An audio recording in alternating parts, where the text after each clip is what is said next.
Hi, everyone. Hello there. We're concluding the letter of Ignatius to the Romans, and the whole tenor of it has been to discourage the Romans from trying to get in the way of his martyrdom. And he's now going to conclude with some very personal stuff about his journey and the friends he has on the way, and the support he has from all the churches.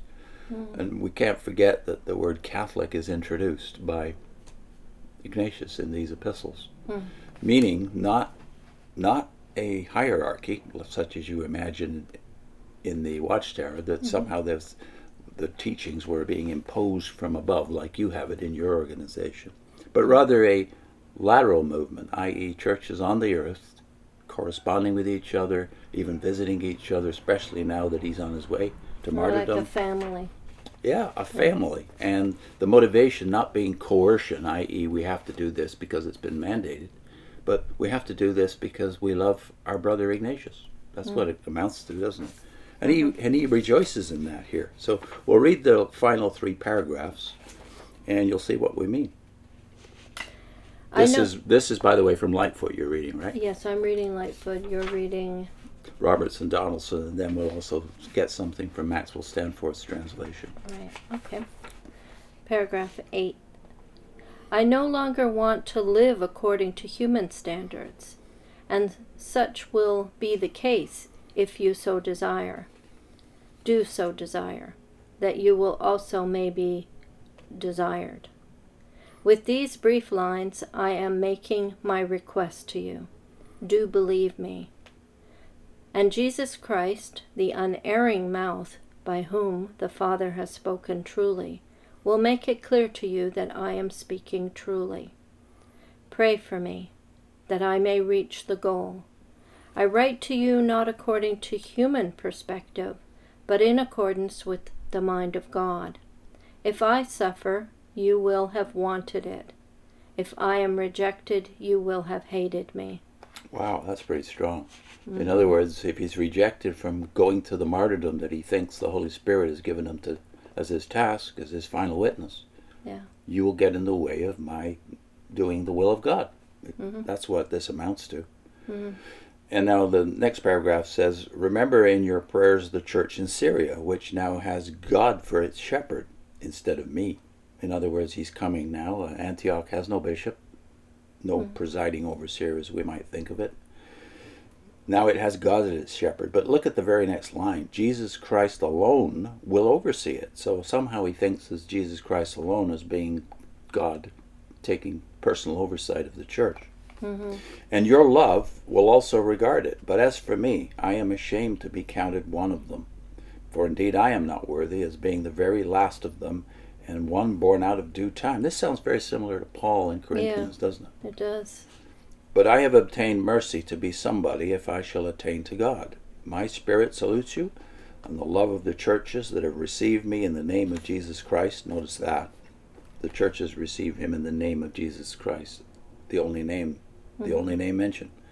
And the love of the churches that have received me in the name of Jesus Christ, and not as a mere passerby, for even those churches which were not near to me in the way, I mean according to the flesh, have gone before me, city by city, to meet me. Now that's a little obscure the way it's worded, isn't it? Yeah. He's talking about the Catholic spirit of the churches, their love for each other. But Stanforth puts it this way. It was no common wayfarer's welcome I have had from them, for even churches that were not naturally on my route at all came and escorted me from one city to the next. So they were all representing him and showing him their support as he went to his destiny. Paragraph 10. I write these things to you from Smyrna via the Ephesians, who are most worthy of blessing.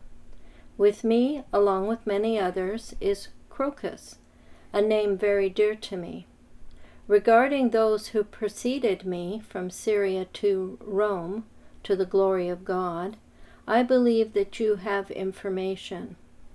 Let them know that I am near, for they are all worthy of God and of you, and it is quite proper for you to refresh them in every respect. I am writing these things to you on the 9th day before the calends of September. Farewell to the end in the patient endurance of Jesus Christ. I think that last line too is different in Stanforth. I found reading all three of them in this batch helpful because I found it a difficult read. Yeah. I couldn't quite understand what he was getting at, so reading from a more paraphrased, if you wanted to call it, much like what you'll use a Bible, a paraphrased Bible, maybe if you're having difficulty figuring out what, say, the King James says, you might go to the Living Bible or another modern translation. To get the gist of the whole passage and then go back to the precise literal wording, Yeah, and it makes more sense then. By the way, that's a good place to put in a plug for all three of these, because this is the one Vivian's talking about, Stanforth's. It's also available in Penguin, by the way, Penguin Books, so it's very, very available. This is the paraphrased one. More paraphrased anyway, we can say, than Lightfoot, which is the classic one. And mine is Robert Donaldson and the Ante-Nicene Fathers. And that one is available on the as a PDF. Oh, yeah. In our One Wonders. Yeah, this one is available, on onewonders.org. And if you want the whole thing, that is the entire Ante-Nicene Fathers, and Nicene Fathers and Post-Nicene Fathers, 30 volumes for free, PDFs online. You can get them very easily because they're published in the 19th century. Reading from more than one is helpful, because even when I was just reading that one, the paraphrased one, sometimes I had difficulty understanding what he was getting at, and it was clearer in Lightfoot or the other one. So at the mouth of 2 or 3 witnesses, everything's established, right? Yeah, and the language is just different. The way they say things is different. Yeah, a couple more notes about the end of this letter. It's a triumphant letter at the end, although it's sad throughout. Like, what are they arguing about here? What does he think he's going to get resistance about? Well, dying. Dying as a martyr. Who wants to do that? People stepping in and delivering him from this ordeal in the Roman Church is what he's worried about. He thinks it's a better witness that he go through this and die. Yeah. Yeah. That's what it amounts to. There's one more thought before the end here. Paragraph 8, I guess it is.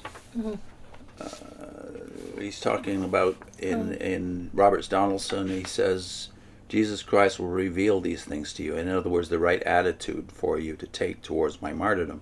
And you shall know that I speak truly. He's the mouth altogether free from falsehood.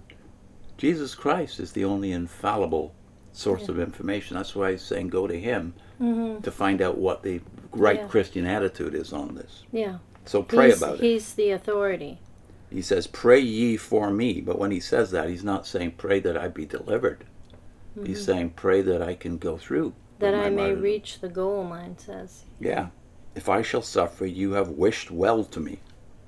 So that's against the grain of our human nature, isn't it? To wish well means, for us most of the time, survival, life, not death. Yeah. But in this case, death means glory to Jesus Christ.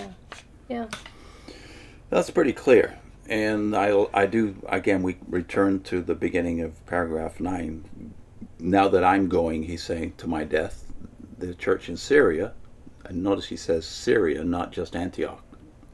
So his bishopric is local. It's not larger than that, but it's pretty large. That's why all these churches are supporting him, because the Antioch church is one of the most important in the world at this time.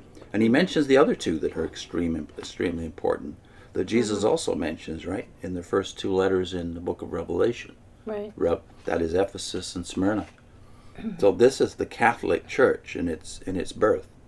And therefore the problem you have coming from the witness viewpoint, or even the restorationist viewpoint, which includes the Mormons, Christadelphians, the Churches of Christ, and unfortunately Pentecostalism too. People who think that something great has been lost over the last 1900 years. Well, these are the 3 dominant churches in the latter part of the 1st century, and yet they're all included in this circle, this Catholic circle that he's talking about. And they're behaving through love. they're doing these things through love. Yeah. They're not commanded to do them, or there's no demand made of them here. It's they love him, so Yeah. they even go out of their way to visit with him on his trip through to his final destination. So to state it flatly, for the sake of Jehovah's Witnesses and all other restorationists, theocracy at the end of the 1st century is not top down. Yeah. It's the Holy Spirit working in all the churches at the same time. Yeah. It's an organic relationship, a family. It's like a family. Yeah, and that's the links we've chosen, right? Yeah. God's way of doing community is organic, like a family, not organization. Yeah. So the one that we put up, the link, it starts with Watchtower Myths, Jehovah's Organization versus Yahweh's natural organic family. But you might want to follow the links because they're, it's all on that same subject. Yeah, we go through Genesis and Exodus looking at the way God developed the theocracy. And it's not the way you think. Yeah. Mm-hmm. And so check that out, because those videos, I think, were made about 5-6 years ago before we moved here. Yeah. But they're pretty good. Okay. See you next time.